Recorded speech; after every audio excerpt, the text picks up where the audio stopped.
Don't say anything about Jack being in the car, my mother whispered urgently, gripping my hand as the EMT checked my vitals. Please, sweetheart. One mistake shouldn't destroy his whole future. I lay there on the stretcher, my body screaming in pain, unable to believe what I was hearing. My name is Sophie Turner, and at 28, I was being asked to lie about how my brother had crashed my car, fled the scene, and left me bleeding in the wreckage.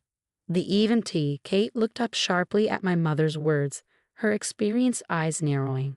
She'd been the first one to reach me after a passerby called 911, finding me semi-conscious in my mangled Tesla. Mrs. Turner, Kate said firmly, your daughter has multiple injuries. This isn't the time to discuss cover-ups. My father stepped forward, his voice taking on that smooth, persuasive tone he used in his law practice. We understand the severity, but surely we can handle this as a family matter. These things happen. These things happen. Like the time Jack borrowed my laptop and spilled wine on it, or when he accidentally backed into my fence and never paid for repairs. Always accidents, always excuse, always my problem to fix. But this was different. My head throbbed where it had hit the window, my ribs screamed with every breath, and my left arm hung useless at my side. Jack hadn't just damaged my property this time, he'd left me for dead. Sophie, please, my mother continued. Jack's medical residency interview is next week. If this gets out. I closed my eyes, remembering how it happened. Jack had shown up at my house, drunk again, demanding to borrow my car because his was acting weird. When I refused, he grabbed my keys anyway. I jumped in the passenger seat, trying to stop him. The last thing I remembered was him taking a turn too fast, the world spinning, and then darkness. Kate was checking my blood pressure when another EMT approached, holding something in his hand. Found this in the wreckage, he said, passing over what I recognized as my dash cam. Might want to take a look. My parents exchanged panicked glances. They didn't know I'd installed the camera after Jack's last accident with my car. Kate connected it to a tablet, and suddenly Jack's voice filled the ambulance. Come on, Sophie, stop being such a control freak. His slurred voice rang out. I know what I'm doing. Jack, you're drunk. Give me the keys. The sound of tires screeching, my scream, the horrible crunch of metal. And then Jack's voice again. Oh shit, Sophie. Whatever. I gotta get out of here. Can't mess up this interview. The sound of a car door opening and closing. Footsteps running away. Kate stopped the playback, her face grim. Mrs. Turner, Mr. Turner, I'm required by law to report suspected hit and runs. This isn't something we can ignore. My mother burst into tears. He's worked so hard for this interview. Sophie, please, we'll pay for everything. Your father will handle all the insurance. Just say you were alone in the car. I looked at my mother's pleading face, my father's calculating expression, and felt something inside me break. For years, I'd watched them excuse Jack's behavior, clean up his messes, protect him from consequences while I picked up the pieces. Your daughter has 3 broken ribs, a dislocated shoulder, and a possible concussion, Kate said, her voice hard. She could have died. Is protecting your son worth risking your daughter's life? Before anyone could respond, Kate leaned close to me, speaking softly so only I could hear. The police are already on their way. Say the word, and I'll make sure they see this footage. It's your choice, but you don't have to protect someone who left you like this. I met her eyes, seeing the same fierce protectiveness I wish I'd seen from my own parents. In that moment, lying in the ambulance with my body broken and my family still trying to shield my brother, I made my decision. Show them everything, I whispered. Kate nodded, straightening up. Officers will meet us at the hospital, she announced. And Mrs. Turner, I suggest you call your son and tell him to turn himself in. Running from an accident scene is a felony in this state. As the ambulance doors closed on my parents' shocked faces, I felt a strange mix of pain and relief. For the first time in my life, someone was standing up for me instead of for Jack. I didn't know what would happen next, but I knew one thing for certain. This time, there would be consequences. The hospital corridor buzzed with activity as Detective Morris reviewed the dashcam footage on his tablet. My parents hovered nearby, their faces ashen as the reality of the situation sank in. Jack was nowhere to be found, his phone going straight to voicemail. Your son left his sister with potentially life-threatening injuries, Detective Morris stated, his tone measured but firm. The footage clearly shows him intoxicated, taking the vehicle without permission, and fleeing the scene after the crash. I lay in the hospital bed, my ribs wrapped tightly, my arm in a sling, watching my father's legal mask crack. "Detective, surely we can." "No, Mr. Turner," Morris cut him off. "This isn't something you can negotiate away. Your daughter could have died." Kate, who had stayed past her shift to give her statement, stood by my bedside like a guardian angel. She'd been right about my injuries: 3 broken ribs, a dislocated shoulder, and a mild concussion. The doctors wanted to keep me overnight for observation. "We've issued an arrest warrant for Jackson Turner," Detective Morris continued. "The longer he avoids turning himself in, the worse this gets for him." My mother burst into fresh tears. "He's just scared. He's worked so hard for his medical career. Sophie, please, you can still withdraw the complaint." Before I could respond, Kate stepped forward. "Mrs. Turner, your son, who wants to be a doctor, left an injured person at an accident scene. How would you feel if he did that to one of his future patients?" The question hung in the air like a thundercloud. My mother's face crumpled as the implications sank in. My father's phone buzzed. A text from Jack. "He's at home," my father said quietly. "He wants to know if he can wait until after his interview to turn himself in." Detective Morris shook his head in disbelief. "Officers are already en route to your house. Your son's priorities seem seriously misplaced." Just then, my phone lit up with a text from Jack. "Thanks for ruining my life, sis. Hope you're happy being the perfect daughter." I showed the message to Kate, who immediately passed it to Detective Morris. "Add witness intimidation to the charges," he muttered, making notes. "I am happy," I said loud enough for everyone to hear. "Happy to finally stop pretending Jack's actions don't have consequences. Happy to stop being the one who always has to understand, to forgive, to cover up." My father started to speak, but I wasn't finished. "Do you know how many times I've cleaned up his messes, paid for his damages, listened to you both tell me that family protects family while I watched him get away with everything?" "We were trying to protect both of you," my mother whispered. "No," I corrected her. "You were protecting him from me, from the consequences of his actions. When have you ever protected me from him?" Kate squeezed my good hand supportively as Detective Morris's phone rang. He stepped out to take the call, returning moments later with an update. "Jackson Turner is in custody," he announced. "He was attempting to leave town with a packed bag and his passport." My parents deflated like punctured balloons, their golden boy, their precious son, caught running away like a common criminal. The carefully constructed facade they'd maintained for years crumbled in an instant. "I'll need to take your formal statement," Detective Morris told me. "But it can wait until tomorrow when you're feeling stronger." I nodded, suddenly exhausted. The weight of everything. The crash, the confrontation, years of pent-up frustration, crashed over me like a wave. "I'll stay with her tonight," Kate offered, surprising everyone. "I'm off duty now, and she shouldn't be alone." My parents looked like they wanted to object, but for once, they held their tongues. Perhaps they finally realized they'd lost the right to make decisions about my welfare when they prioritized Jack's future over my life. As they left, my mother paused at the door. "Sophie, I'm sorry, we should have." "Yes," I said simply, "you should have. Maybe now you'll understand why." Detective Morris followed them out, leaving me with Kate, who pulled up a chair and settled in for the night. "You did the right thing," she said softly. "It's not easy standing up to family, but sometimes it's necessary." I closed my eyes, feeling tears slip down my cheeks. "I just hope it makes a difference this time." "It already has," Kate assured me. "You've shown them you won't be the sacrifice they offered to protect your brother anymore. That's huge." She was right. For the first time in my life, I'd chosen myself over Jack's welfare. It hurt, but somehow I felt lighter. As I drifted off to sleep, I realized that sometimes the hardest consequences to face aren't legal ones. They're the moments when we finally stop protecting the people who hurt us, even when they're family. 6 months after the accident, I sat in a courthouse watching Jack being sentenced. He pleaded guilty to DUI, hit and run, and reckless endangerment.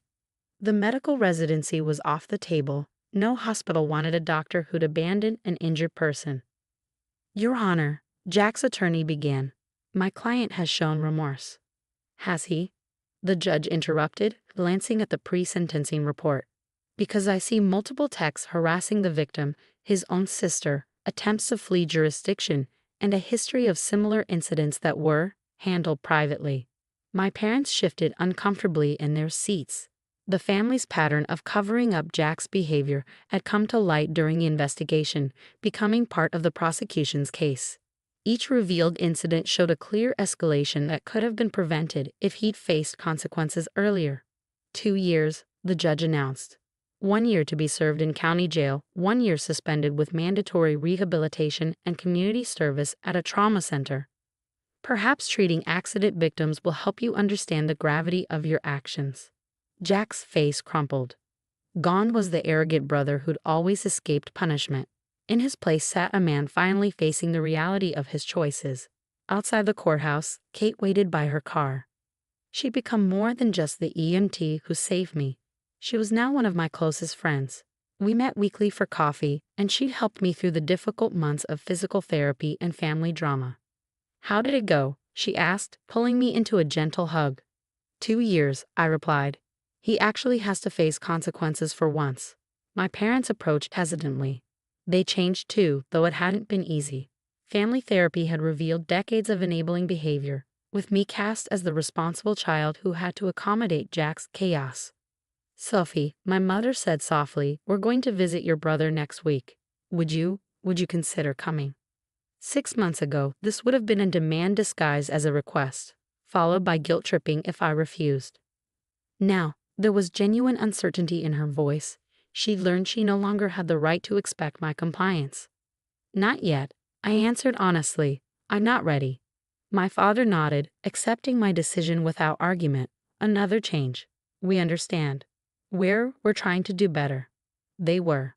Weekly therapy had forced them to confront their role in enabling Jack's behavior. They finally started acknowledging the burden they placed on me, though years of ingrained patterns didn't change overnight. Kate and I watched them leave, then headed to our usual coffee shop. The spring air was warm, carrying the scent of new beginnings. "You know what's funny?" I said as we settled into our favorite corner. "I always thought protecting Jack was about family loyalty, but real loyalty would have meant stopping him before he hurt himself or someone else." Kate nodded, stirring her latte. "Sometimes love means letting people face consequences. It's harder, but it's healthier." She was right. The past 6 months had been challenging, but they'd also been transformative. I'd set boundaries with my family, started therapy, and focused on my own healing. My ribs had mended, my shoulder regained its strength, and my spirit grew stronger with each passing day. My phone buzzed, a text from the trauma center where I'd started volunteering, inspired by Kate's example. They were offering me a position coordinating their victim support program. "They want me to start next month," I told Kate, showing her the message. "Working with accident survivors, helping them navigate the aftermath."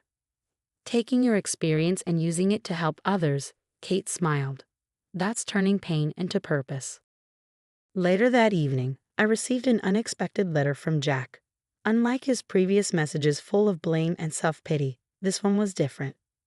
"Sophie, I'm starting to understand what I did to you. Not just the accident, but all of it. Every time I took advantage, every time I let you take the fall, every time I assumed you'd clean up my messes. I don't expect forgiveness, but I want you to know when I finally get it. I'm sorry. Not because I got caught, but because I hurt you." I placed the letter in my desk drawer, not ready to respond but acknowledging the small spark of hope it ignited. Real change takes time, and while one letter couldn't erase years of hurt, it was perhaps a start.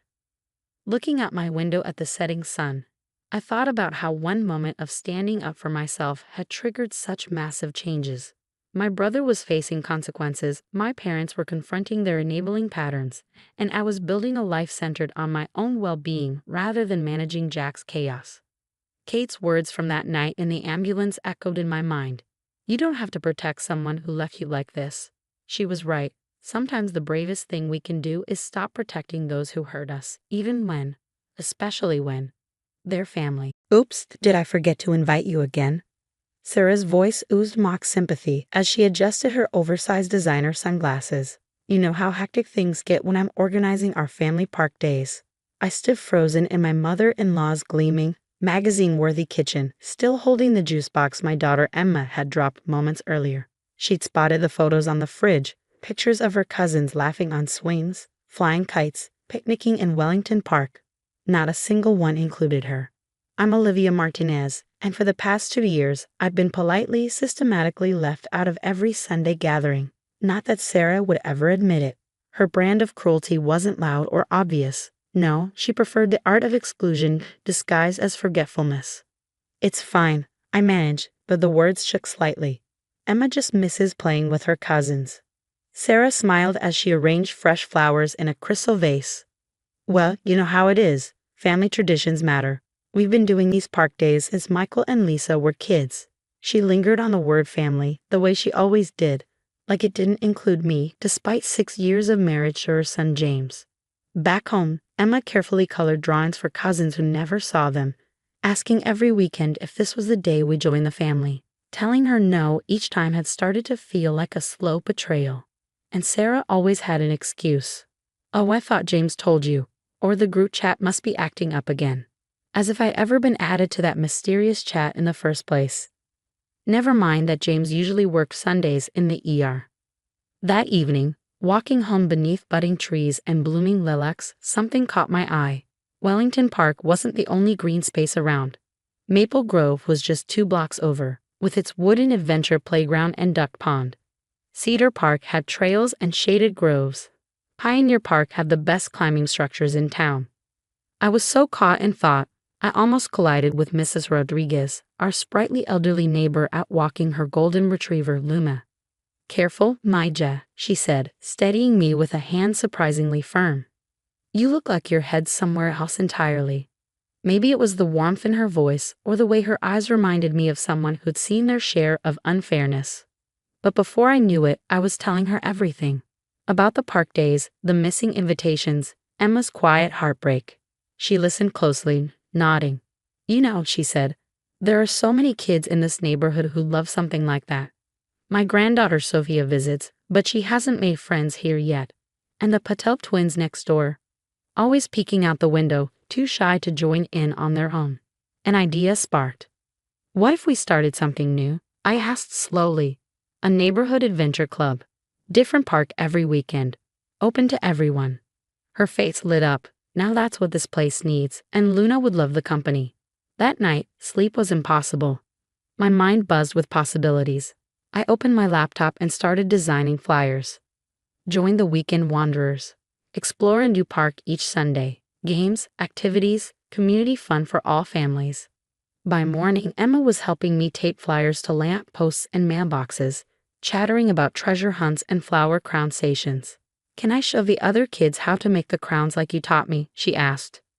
Of course, sweetheart, I said, watching her skip to the next post. For the first time in months, she wasn't asking about her cousins. By midweek, my phone was lighting up with texts.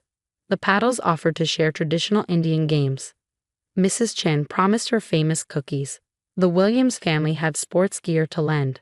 I didn't recognize half the names, but it didn't matter. They all wanted in.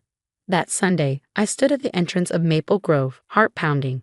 Emma clutched my hand, eyes scanning for the first arrivals. And then there they were, Mrs. Rodriguez and Sophia, the Patel twins bounding down the path, new families trailing in with picnic blankets and excitement. By noon, the park was buzzing. Sophia led a scavenger hunt. The twins taught a game called Choco. Emma floated from group to group, confidently guiding kids through crown making. Then I heard familiar voices. I turned and saw them, Sarah and Lisa, flanked by my nieces and nephews. They clearly come expecting an empty Wellington Park, their usual Sunday sanctuary. Instead, they found a vibrant scene filled with joy, laughter, and togetherness. None of it orchestrated by Sarah. She paused at the edge of the playground, taking it all in. Children running, parents mingling, Luna gently herding kids mid-tag. And there was Emma, beaming, surrounded by new friends, her hands weaving flower stems. What's all this? Sarah asked, voice carrying more confusion than contempt. This, I said, standing straighter, is the Weekend Wanderers. Want to join us? There's room for everyone. My nieces and nephews had already wandered into the crowd, drawn by the sheer magnetism of fun. For once, Sarah had no quick retort, just a silence filled with something like surprise, maybe even regret. As I turned back to help Mrs. Chen set up the cookie table, I felt a quiet strength settle in. This wasn't just a park day. It was the beginning of something bigger. And the weekend wanderers? We were just getting started. The weekend wanderers blossomed faster than I ever expected. By our third Sunday, families from neighboring blocks were joining in, drawn by laughter and word of mouth. Each weekend brought fresh faces, new games, and budding traditions. We rotated parks like chapters in a storybook, turning every green space into a new kind of magic. At Cedar Park, Mr. Patel taught the kids how to fly traditional Indian kites, brilliant splashes of color darting across the sky like joyful birds. Emma's cousin Lily spotted us from across the park that day. She lingered at the edge, wide-eyed, as Emma launched a purple kite high into the air. I saw Lily tug on Lisa's sleeve, pleading. "I don't have, sweetie," Lisa said hesitantly, glancing toward Wellington Park. "Grandma's expecting us." But Lily had already taken off, running toward Emma with uncontained excitement. Lisa followed slowly, watching her daughter's face bloom with joy. That moment, the joy in Lily's eyes, the faltering in Lisa's steps, was the first crack in Sarah's meticulously curated family routine. The following Sunday, we transformed Pioneer Park into a nature explorer's paradise. Mrs. Rodriguez, who, to our delight, turned out to be a retired biology teacher, brought blank notebooks and helped the children turn them into wildlife journals. The Patel twins discovered a rabbit family near the trail, and soon a dozen kids were crouched quietly, sketching with earnest concentration. "Mom, look," Emma called, waving her drawing. "Mrs. Rodriguez says I could be a scientist someday." Her voice rang with pride, her shoulders held higher than I'd ever seen. I was still smiling when I heard a familiar voice behind me. "Well, Miss Hall seems very educational," Sarah said, standing beside my father-in-law, Robert. I hadn't seen him at a park day in ages, but I'd heard he'd been asking questions. About Emma. About the gatherings they never seemed to be part of anymore. "It is," I said simply, watching Emma dart back to her friends. "They're learning something new every week. Want to see their nature journals?" Before Sarah could answer, Robert was already moving, crouching next to a group of kids to admire their drawings. I saw the uncertainty flicker across Sarah's face as she watched him, genuinely engaged, smiling, present. The next Sunday, James had a rare day off. As we arrived at Maple Grove, I spotted Lisa already there, her girls spreading out their picnic blanket under a tree. "Hope you don't mind," she said, not quite meeting my eyes. The girls wouldn't stop talking about last week's bunny spotting. "And well, this just looks like more fun then." She trailed off, but the meaning lingered. James squeezed my hand. I could see it in his face, the quiet pride, the relief. He'd always tried to balance support for me with loyalty to his mother. But now his sister was here, his daughter was thriving, and the division that once seemed insurmountable was beginning to blur. The Wanderers weren't just a response to exclusion anymore. We'd grown into something richer. Potluck picnics where Mrs. Chen's cookies sat beside Mrs. Patel's samosas, games from different countries, kids learning new words, trying new dances, swapping stories. One Sunday, we held a community talent show in Cedar Park. Children and adults performed songs, dances, jokes, even magic tricks. Emma stepped up and recited a poem she'd written about friendship. Her voice was clear, her hands steady, her eyes full of joy. I'll never forget that moment. Later, as I packed up, I overheard Sarah speaking to Robert. "I just don't understand," she said, eyes fixed on Emma, now tangled in a giggling knot of cousins and new friends. "We had a perfect system, our traditions." "No, Sarah," Robert replied gently. "We had exclusion disguised as tradition. Look around, this is what family looks like." The sun dipped lower, casting long shadows across the grass. Luna trotted around, herding stray children with her usual enthusiasm. The Patel twins were teaching Lily and Emma a clapping game, their laughter echoing through the park like birdsong. I looked around at the community we built. It wasn't about retaliation or proving a point. It was about connection, about creating a place where no one had to wonder if they were welcome. And then, at the edge of the group, I saw her, Sarah, watching, but something had shifted. Her arms were still crossed, her expression unreadable. But there was no disdain, no judgment, Maybe, just maybe, there was understanding. A realization of what she'd missed, not just events, but moments. The ones that build bonds. The ones that matter. The sky turned watercolor pink and orange as another Sunday came to a close. I knew the next weekend would bring fresh adventures, more laughter, and new faces. And maybe little by little, a healing of old wounds. Because in the world of the weekend wanderers, there was always room for one more. The turning point came on a crisp autumn Sunday, 6 months after the weekend wanderers began. I arrived early at Wellington Park. Yes, even Sarah's beloved park had found its place in our rotation to help set up for our first harvest festival. Emma was stringing paper lanterns with Mrs. Rodriguez, while the Patel twins wound ribbons around tree trunks, transforming the park into something magical. That's when I saw her. Sarah, walking toward us with a familiar pie dish nestled in her arms. I recognized it instantly, her famous apple pie, the one she'd always guarded like a national secret. I thought, she began, then paused, adjusting her grip on the dish. I thought maybe I could contribute something today. Her voice wavered ever so slightly, her usual poise giving way to something I hadn't seen before: vulnerability.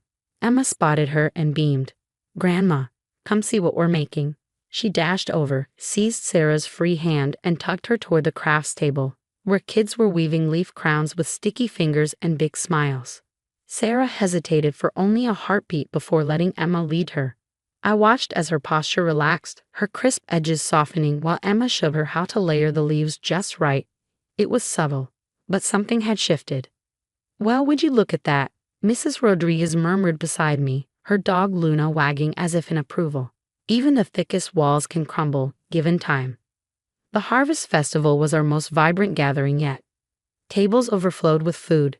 Mrs. Chen's mooncakes next to Lisa's pumpkin bread, the Patel samosas beside, at long last. Sarah's apple pie. Children darted between games, craft stations, and face-painting booths, their cheeks flushed with excitement and painted with foxes, owls, and falling leaves. I caught a glimpse of Sarah surrounded by children, teaching them how to crimp pie crust just so. For the first time, she wasn't performing tradition, she was sharing it.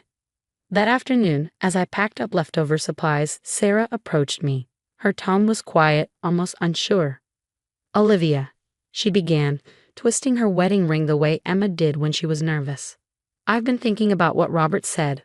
About tradition and exclusion." I stopped what I was doing, sensing the weight of her words. "I was wrong," she said simply. I held still, letting the moment land. "I thought I was preserving something sacred," she continued. "But now I see, I was just keeping our world small. Emma has more joy in her eyes now than I've ever seen in Lily's. And these families," she gestured to the people still gathered, chatting and laughing under the trees. "They've given us so much more than I realized." "It's not too late," I said gently. "The weekend wanderers were always meant to be for everyone, including you." The following Sunday, Sarah showed up early again, this time with an idea. "What if we hosted a holiday concert at Wellington Park?" she suggested. "We could use the gazebo as a stage. Any child who wants to perform can." Emma lit up beside me. "Can we decorate it with lights, Grandma? Like a real stage?" And just like that, Sarah was part of the planning committee. Her legendary organization skills combined beautifully with our more spontaneous, inclusive spirit. The concert was a collaboration in the truest sense. On the night of the performance, the gazebo sparkled with twinkling lights. Children performed piano solos, told jokes, sang songs. The Patel twins played a traditional folk melody and taught everyone a simple dance. Emma and Lily sang a duet they'd been practicing in secret, 2 voices blending, one harmony built on understanding. Standing in the crowd, I felt tears prick my eyes. Sarah reached over and took my hand, firmly, without hesitation.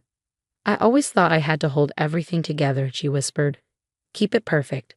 But this," she looked around, eyes full, voice soft. "This is what family should be. Messy, real, always growing." As winter faded to spring, our Sundays continued to evolve.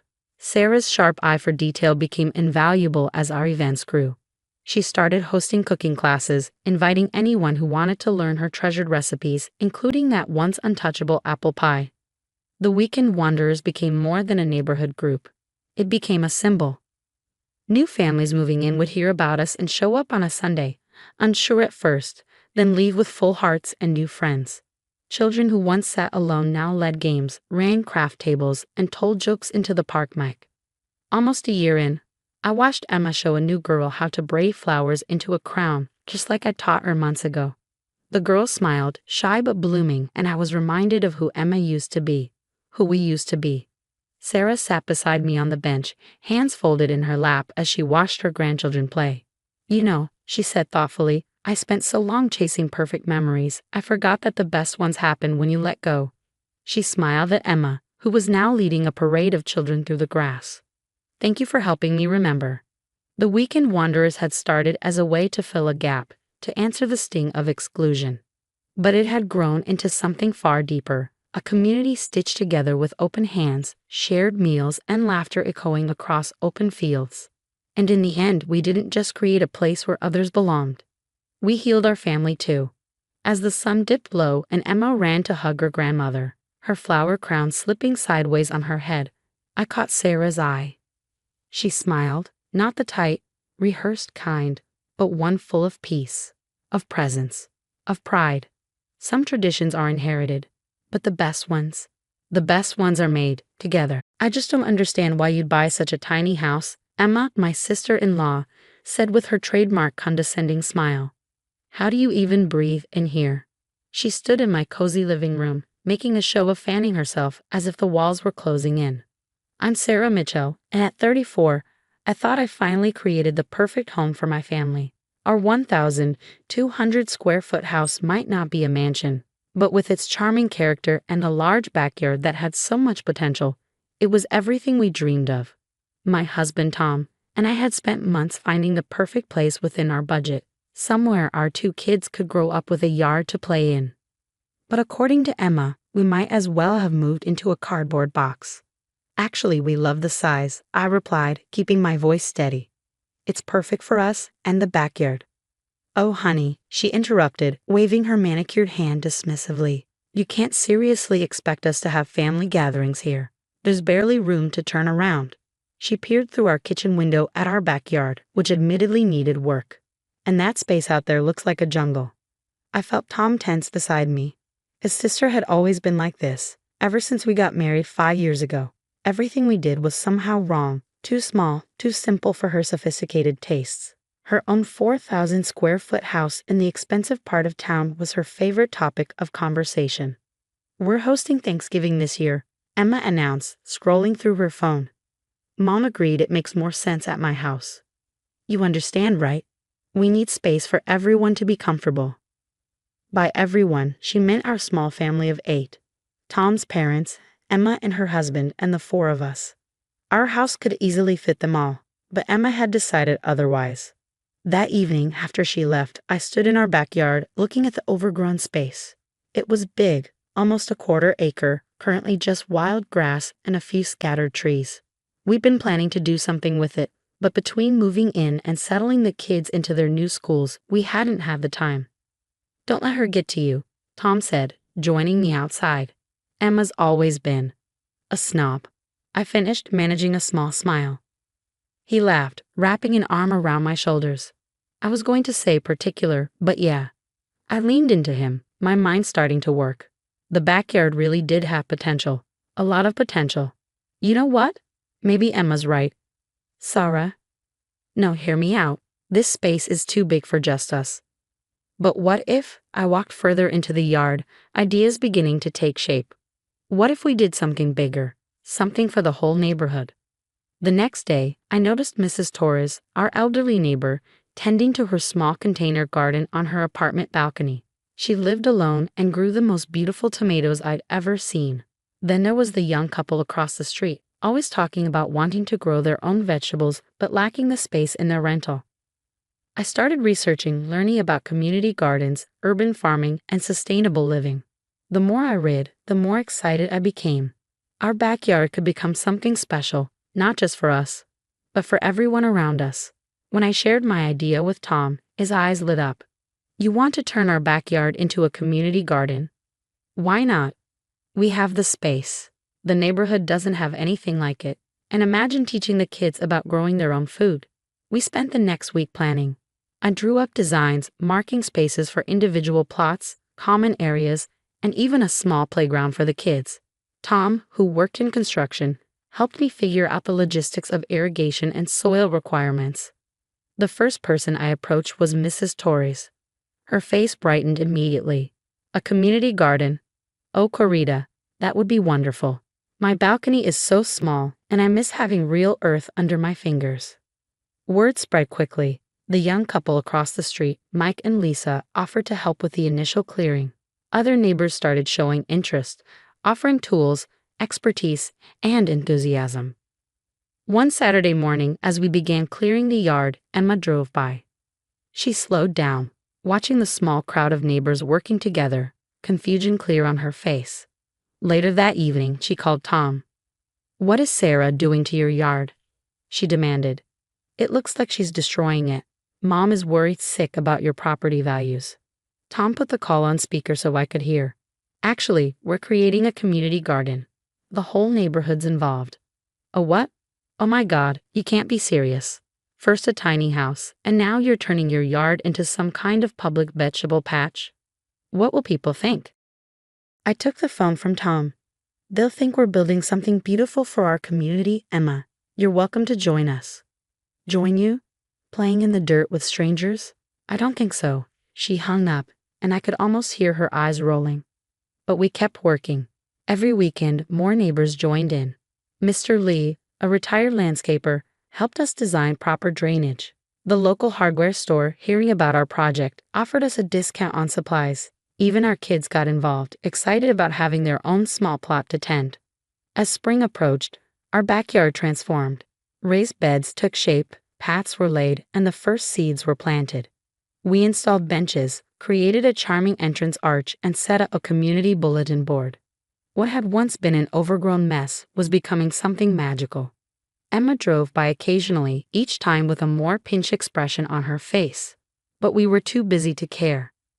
Our tiny house had become the heart of something bigger than ourselves, and watching it grow brought more joy than any large, empty mansion ever could. Little did we know, our garden was about to bloom into something even more extraordinary than we'd imagined, and Emma's carefully maintained facade was about to crack in the most unexpected way. By early summer, our community garden had transformed into something beyond my wildest dreams. The once empty backyard now burst with life, tomatoes climbing trellises, peppers starting to fruit, and herbs filling the air with their fragrance. But it wasn't just the plants that were thriving. It was the connections growing between neighbors. Every evening, the garden hummed with activity. Mrs. Torres taught the neighborhood kids how to tell when tomatoes were perfectly ripe. Mike and Lisa started a composting workshop. Even our shy neighbor, Mr. Peterson, who rarely left his house, began spending evenings tending to his plot of heirloom carrots. Then came the day that changed everything. I was helping our daughter, Katie, water her strawberry patch when a sleek black SUV pulled up. Emma stepped out, wearing what looked like designer gardening clothes, complete with spotless rubber boots that had clearly never touched soil. "Sarah," she called out, picking her way carefully along the stone path. "Mom wanted me to check on you. She's worried you've lost your mind with this project." Before I could respond, Katie ran up to her aunt. "Aunt Emma, want to see my strawberries? I grew them myself." Emma took a step back, as if gardening might be contagious. "That's nice, sweetheart. But you could just buy strawberries at Whole Foods. Much cleaner." Katie's face fell, and I felt that familiar surge of protective anger. But before I could say anything, Mrs. Torres appeared beside us, a basket of fresh vegetables in her arms. "Would you like some real tomatoes, dear?" she asked Emma. "Not those plastic things from the store. These have actual flavor." Emma looked startled. She wasn't used to anyone challenging her views. Well, try one," Mrs. Torres insisted, holding out a perfectly ripe tomato. "Taste what food is supposed to be like." Maybe it was the authority in Mrs. Torres's voice, or maybe it was the audience of gardeners who had stopped to watch, but Emma actually took the tomato. She bit into it, and I saw the exact moment her carefully maintained expression cracked. "This is amazing," she admitted, looking surprised at her own words. "That's what real food tastes like," Mrs. Torres said with a satisfied nod. "Sarah's garden here has given us all a chance to remember that." Our garden, I corrected gently. It belongs to everyone. Emma looked around, really taking in the scene for the first time. Children playing between the raised beds, elderly neighbors chatting on benches, young couples working together on their plots. It was everything her pristine, empty mansion wasn't: warm, alive, and full of community. Would you like a plot? I offered, surprising myself. We have a few spaces left. I don't know anything about gardening, Emma admitted, looking uncharacteristically uncertain. None of us did when we started, Mr. Peterson spoke up from his carob patch. That's the beauty of it. We learn together. Something shifted in Emma's expression. For the first time since I'd known her, she looked almost humble. Could I really? Of course, I said. Everyone's welcome here. That evening, as the sun set over the garden, Emma stayed to help Katie water her strawberries. She had dirt on her designer clothes and a smudge on her cheek, but she didn't seem to care. I overheard her asking Mrs. Torres about tomato growing tips, genuine interest in her voice. The next morning, Emma arrived early, wearing more practical clothes and carrying garden tools she'd bought. I've been doing research, she announced. Did you know there are over 10,000 varieties of tomatoes? Over the next few weeks, a different Emma emerged. The woman who had once mocked our tiny house now spent hours in our backyard, learning from neighbors she would have previously ignored. Her perfect manicure gave way to soil-stained hands, and her condescending smile transformed into genuine laughter. But the real surprise came when she called a family meeting at her house. I've been thinking, she said, looking nervously around her massive, pristine living room. This space, it's too big for just us. What if we did something like Sarah's garden? Not exactly the same, but maybe a community space. Tom and I exchanged shocked glances. This was not the Emma we knew. My backyard is twice the size of yours, she continued, her old competitive spirit flickering briefly. We can do classes, workshops, maybe even a farmer's market. I smiled, recognizing the same excitement I felt when first planning our garden. That sounds wonderful, Emma. She beamed, and in that moment I realized our little community garden had grown something even more precious than vegetables. It had grown understanding between sisters-in-law who had once seemed worlds apart. But summer was drawing to a close, and with it would come our biggest challenge yet. The city council had taken notice of our growing community space, and not everyone was happy about it. We were about to learn that sometimes the sweetest victories come from the most unexpected places. The notice from the city council arrived on a crisp September morning. Unauthorized community gathering space, zoning violations, cease and desist. My hands trembled as I read the official letter. Someone had complained about our garden. The increased foot traffic, the informal farmers market we'd started on Saturday mornings, the children's laughter, apparently, it all violated residential zoning laws. They can't do this, Emma declared, standing in our kitchen. She had driven over immediately after I called her, still wearing her gardening apron. This garden is the best thing that's happened to our neighborhood. Looking at her now, passionately defending the very project she'd once mocked, I felt a surge of gratitude. We have 2 weeks to appeal, I said, but we'll need community support. Emma's eyes lit up. Leave it to me. Over the next few days, I watched in amazement as my sister-in-law channeled all her former social networking skills into saving our garden. The woman who once used her connections to exclude us now used them to help us. She contacted local news stations, got signatures from neighbors, even convinced her friend on the Historical Society board to declare our garden a vital example of modern community building in a historical context. But the most surprising moment came during the city council meeting. The room was packed. Our entire garden community had shown up, Mrs. Torres with her famous tomatoes, Mr. Peterson clutching photos of his prize carrots, dozens of children wearing Save Our Garden t-shirts that Emma had ordered. This isn't just about vegetables, Emma stated, standing confidently before the council. I was wrong about this garden at first. I thought small meant insignificant, but what my sister-in-law Sarah created isn't small at all. It's enormous in all the ways that matter. She gestured to the crowd behind us. Look at these faces. Before this garden, we were strangers living next door to each other. Now we're a community. Children learn where food comes from. Seniors have a place to share their knowledge. Families grow together. The council members looked surprised. Clearly, they'd expected complaints about property values, not impassioned speeches about community values. Then Katie, my daughter, raised her hand. "Can I say something?" The council chairman nodded, smiling. "My strawberries died last month," she said simply. "But Mrs. Torres helped me plant new ones, and Mr. Peterson gave me some carrot seeds, and Aunt Emma taught me about composting. That's what our garden is, everyone helping everyone else grow." The room fell silent. Even the council members looked moved. When the vote came, it was unanimous.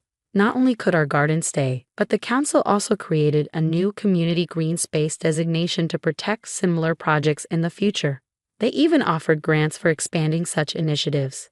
Emma hugged me tight as cheers erupted around us. "Thank you," she whispered. "For what?" "For showing me that the size of a house doesn't matter. It's what grows inside and outside that counts." That evening, we hosted a celebration in the garden. String lights twinkled overhead as neighbors shared dishes made with our homegrown produce. Emma proudly served her first successful crop of cherry tomatoes. "You know," she said, watching the community she once looked down on laughing and celebrating together, "I'm thinking of downsizing." I nearly choked on my lemonade. "Really?" She nodded. "That big house, it feels empty now. I want something more like yours. Something that feels like home." 1 year later, our community garden has 3 locations: our original backyard, Emma's transformed lawn, and a new plot donated by the city. The Saturday farmers market is now a town highlight, and our gardening workshop program has a waiting list. Emma bought a charming house just down the street with a perfect-sized yard for her own gardening adventures. She hosts weekly composting classes and has become the garden's most enthusiastic volunteer coordinator. Yesterday, I overheard her telling a new neighbor, "Size doesn't matter. It's what you make of the space you have." My sister-in-law taught me that. Looking around at what grew from one tiny backyard, the friendships, the community, the literal fruits of our labor, I smile. Sometimes the smallest spaces hold the biggest possibilities. All you need is the courage to plant the first seed. "They're just too young for the camping trip." My sister-in-law Amanda's voice dripped with fake concern over the phone. "We're going to be hiking difficult trails, and there's no way your little ones could keep up. Maybe in a few years." I gripped my phone tighter, watching my 6-year-old daughter Sophie and 4-year-old son Lucas playing in our living room. They were building a fort out of blankets and pillows, their eyes shining with the same adventurous spirit that apparently wasn't good enough for the annual Palmer family camping trip. My name is Olivia Palmer, and for the 3rd year in a row, my children and I were being excluded from what was supposed to be a family tradition. The worst part? My husband Matt was still invited and expected to attend. "The kids are stronger than you think," I said, trying to keep my voice level. "Sophie hiked 3 miles at the state park last weekend, and Lucas—" "Oh, Olivia," Amanda cut me off with a laugh that made my skin crawl. "That's a park trail. We're talking about real camping here. Besides, we've already planned everything. The sites are booked, and there's just no room for extras." Extras. That's what my children have been reduced to. I watched Sophie help Lucas place another blanket on their fort, her small hands careful and precise. These were the same children Amanda called wild and unmanageable at family gatherings, despite never actually spending time with them. "I understand," I said quietly, even though I didn't. "Have a good trip." I ended the call before she could respond, but the damage was already done. Sophie had stopped what she was doing and was looking at me with those big brown eyes that seemed to understand too much for her age. "Was that Aunt Amanda?" she asked, her voice small. "About the camping trip." I nodded, sitting down on the floor beside their half-built fort. Lucas immediately crawled into my lap, his favorite dinosaur stuffed animal clutched to his chest. "Why do they want us to come?" Sophie's lower lip trembled slightly. "Is it because I dropped my hot chocolate at Christmas?" My heart shattered. The hot chocolate incident had been minor, a simple accident that Amanda had turned into proof of why my children weren't refined enough for family gatherings. She'd made such a fuss about her expensive rug that Sophie had cried, despite Matt and me offering to pay for cleaning. "No, sweetie," I pulled her close with my free arm.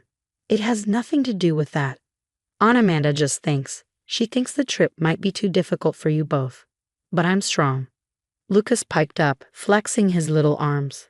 "I can climb all the way up the big slide at the park by myself." I smiled, ruffling his hair. Yes, you are, buddy. You both are. And you know what? I have an idea. Their eyes lit up. They knew that tone in my voice. It was the same one I used when announcing surprise ice cream trips or weekend adventures to the zoo. What if we had our own camping trip, right here in our backyard? Sophie's forehead wrinkled in thought. Can we do that? We can do anything we want, I said, feeling a plan formed in my mind. In fact, we can make it even better than a regular camping trip. We'll have our own special place whenever we want it. With marshmallows? Lucas asked hopefully. Definitely with marshmallows, and stars and stories and everything else that makes camping magical. I looked at their fort, still under construction, and saw the potential. Our backyard wasn't huge, but it was cozy, with a small garden I'd planted and enough space for what I was envisioning. Matt had always said I had a knack for turning simple things into adventures. It was time to prove him right. That evening when Matt came home from work, I was ready. The kids were already in bed, and I had sketches spread across the kitchen table. Plans for what our backyard could become. Amanda called, he said, loosening his tie. About the camping trip. I know I cut him off gently. She called me too. But I want to show you something. I laid out my vision, a permanent fort structure we could weatherproof, with a retractable canopy for stargazing, a small fire pit for those magical marshmallow moments, garden lights strung up to create our own constellation of stars, a dedicated space where our children could feel special, not excluded. It's going to take work, I admitted, and probably most of your free weekends until summer. But Matt, I can't keep watching them feel like they're not good enough for your family. We need to create our own traditions. Matt was quiet for a long moment, looking at my drawings. I held my breath, waiting. His relationship with his sister had always been complicated, and I knew these camping trips were one of the few times they really connected. You know what? He finally said, a slow smile spreading across his face. The kids would love this, and honestly, I'd rather build something amazing with you than listen to Amanda brag about her new camping gear for 3 days straight. I laughed, feeling tears prick at my eyes. Really? You'd skip the trip? Really? He pulled me into a hug.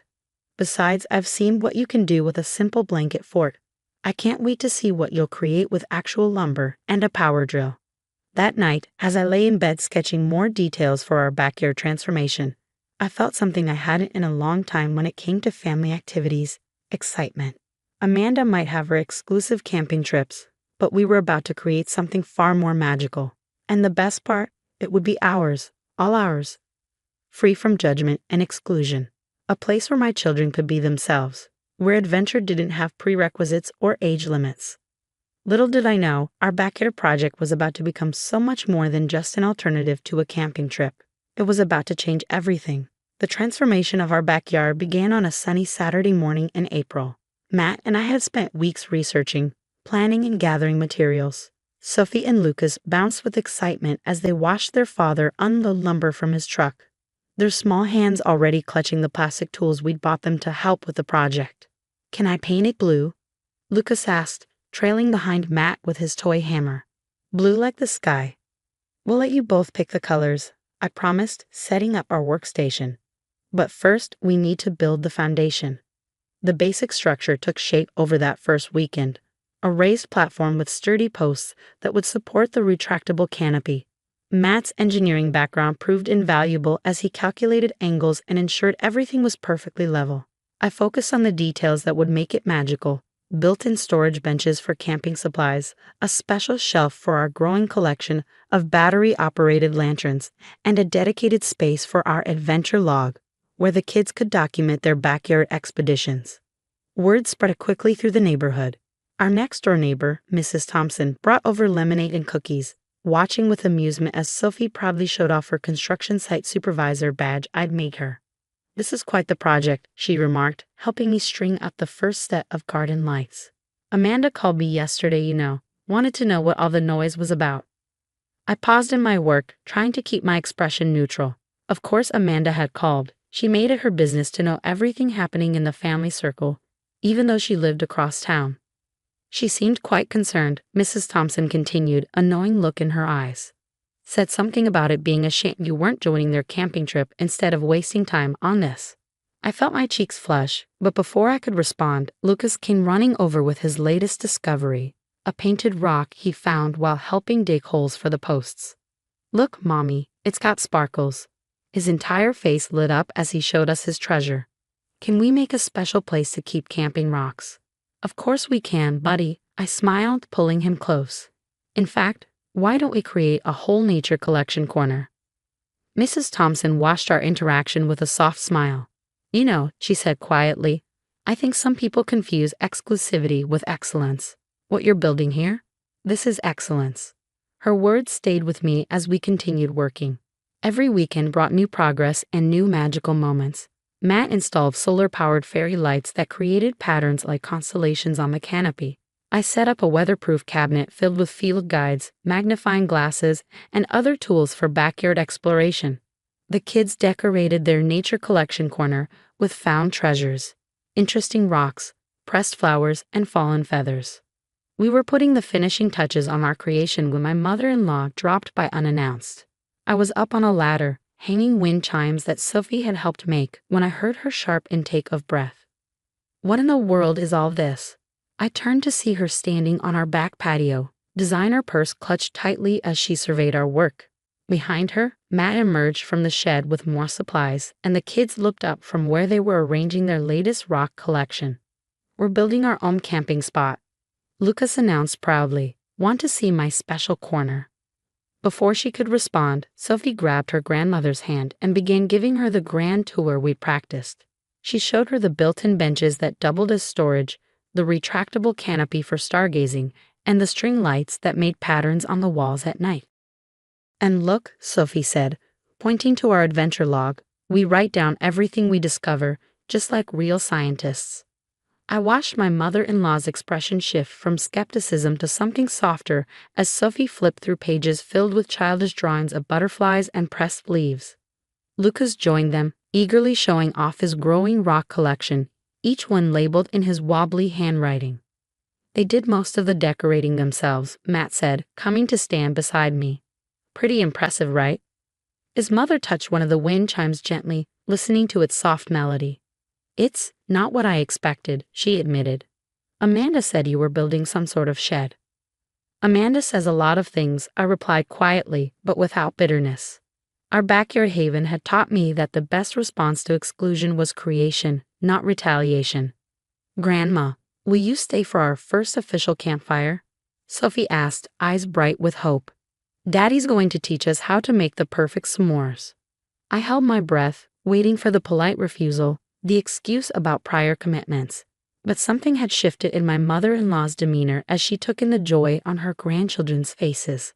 "You know what?" she said, setting her purse down on one of the benches. "I think I'd like that very much." That evening, as we sat around our small fire pit, watching Lucas carefully roast his first marshmallow while Sophie taught her grandmother our special stargazing psalm, I felt a warmth that had nothing to do with the flames.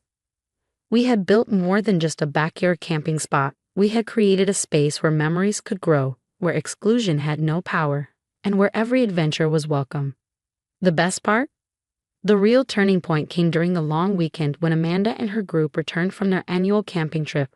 Our backyard oasis had become a daily source of joy. Morning birdwatching with Lucas, afternoon reading sessions in the shade of our canopy with Sophie, and evening stargazing with Matt.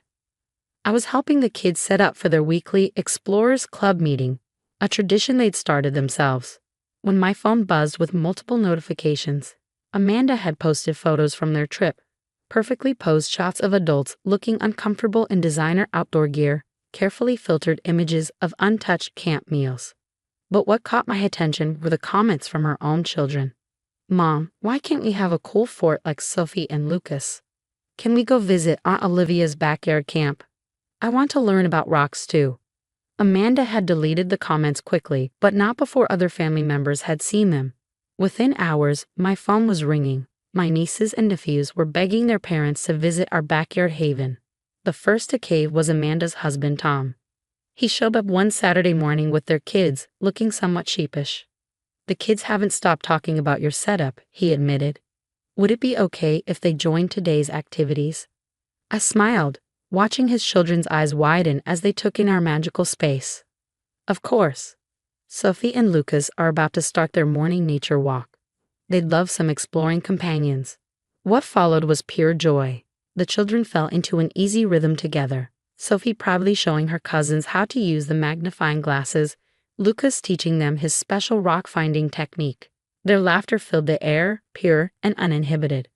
Over the next few weeks, more family members began to drift into our orbit. My mother-in-law became a regular fixture, arriving with new field guides and craft supplies for the kids' projects. Other aunts and uncles stopped by, drawn by stories of backyard adventures and the genuine happiness that radiated from our space. Even Amanda couldn't resist forever. She arrived one evening, just as we were setting up for our weekly family campfire, a tradition that had grown to include whoever wanted to join. "I brought marshmallows," she said stiffly, holding out a bag. "The organic kind." "Perfect timing," I replied, taking the peace offering for what it was. The kids are about to share their weekly discoveries. That night, something shifted. As we all sat around the fire, listening to Sophie and Lucas present their findings from the week, a unique beetle, a fascinating cloud formation, a new constellation they'd identified, I watched Amanda's carefully maintained facade crack. Her own children were engaged, asking questions, sharing observations. They weren't fidgeting or complaining or asking for their tablets. They were present, connected, alive with curiosity. "I never thought," she started quietly, then stopped. "This isn't what I expected." "What did you expect?" I asked gently. She gestured vaguely at our surroundings. "Not this, not something so real." In the firelight, I could see tears in her eyes. Years of maintaining perfect appearances, of creating exclusive experiences that looked good on social media, but felt hollow in reality, seemed to weigh heavily on her shoulders. "You know," she said finally, watching her daughter help Lucas add another entry to the adventure log, "our camping trips never had this much actual joy." 2 months later, we hosted our first extended family campout. Our backyard was filled with tents, some spilling into the neighbors' yards. They'd happily given permission, enchanted by the community we built. Children ran between them, their laughter echoing in the summer evening. Adults gathered around multiple fire pits, sharing stories and actually talking, not for show, not for social media, but for the simple pleasure of connection. Amanda sat beside me, both of us watching the scene unfold. "I'm sorry," she said suddenly, "for excluding you all those years. I thought I was creating something special, but I was just building walls." I reached over and squeezed her hand. "The wonderful thing about walls," I said, "is that they can become bridges when you add a door." She laughed, wiping away a tear. "Your metaphors are still terrible." "But my s'mores are amazing," I countered, handing her one. Above us, the stars twinkled through our canopy, and the wind chimes Sophie had made sang softly in the breeze. Our backyard haven had become more than just an alternative to exclusion. It had become the heart of our extended family, a place where everyone belonged, where adventure had no age limit, and where the only requirement for entry was an open heart. As I watched Lucas teach his cousins his secret marshmallow roasting technique, and Sophie lead a group of adults in her latest stargazing song, I realized we built something far more valuable than any exclusive camping trip could offer. We created a tradition of inclusion, a legacy of love, and a space where every family member, young or old, graceful or clumsy, polished or perfectly imperfect, could find their own kind of magic. And that was the greatest adventure of all.